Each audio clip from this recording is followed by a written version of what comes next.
महत्वपूर्ण बा। एगो मैसेज आयल पवन के, एगो पोस्टर आयल, पावर स्टार पवन सिंह के नाम लिखल है और लिखल है कि जन्मदिन बाटे। और हम उस समय जोने टाइम इनकर मैसेज आयल, हमनी के दिल्ली में एगो बहुत बड़ रैली में रहनी जा, बगल में प्रधानमंत्री जी के बैठल रहनी। हम कहें कि हमनी के वो सभा होत रहे, तो पहले तमरा विश्वास नहीं बनी पवनी के संदेश है। पवन अपने जन्मदिन में जेके जेके बुलौले बाड़े ओकरों के, और जे दूर रह गिल बाटे ओकरों के दिल से आशीर्वाद देवे के चाहिए कि जवन हमार पवनवा आज बाटे कल और भी बड़ा होके, और भी बड़ा, और भी बड़ा।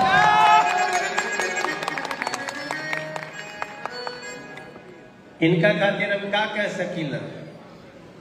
अरे कितनी सुहावन सुंदर सूरत, मनोहर मंगल मूरत हो। हे राजा जी,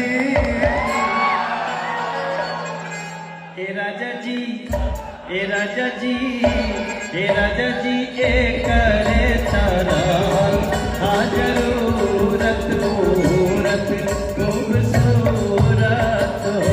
हे राजा जी, एक करे तारा हाजरूरत मूरत खूबसूरत हो।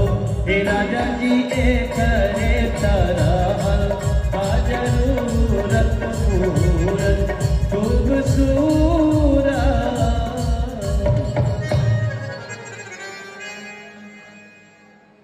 हमनी के भोजपुरी में एगो बात कहल जाला कि पुराने चाउर के फोन पड़ेला। के जाना था ये बात? तनी हाथ उठा के बताओ जाओ।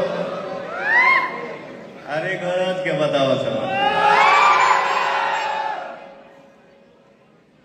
मेरा मनोज भैया था, मेरा मनोज भैया है, और मेरा मनोज भैया